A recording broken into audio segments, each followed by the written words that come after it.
গুমাৰ মানুষ এই কিবা কাৰণত নদী ভাঙাৰ পিছত আহি বৰবাৰীতে ঘৰ কৰলাক ঘৰ কৰাৰ পিছত কিন্তু বৰ্তমান গুমাত তাত ভোট চলি আছে কিন্তু বৰবাৰীতে এই ঘৰ কৰাৰ কাৰণে 97 ভোট দি হৈ যায়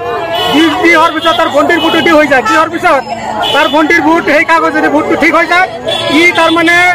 নদী ভাঙাৰ পিছত আকৌ নদী ভাঙাৰ পিছত সেই গ'ল দৰং ডিষ্ট্ৰিক্টত তাতে তাই ঘৰ বস্তি কৰি আছে বা কিবা খেতি খোলা কৰি তাতে বসবাস কৰি আছে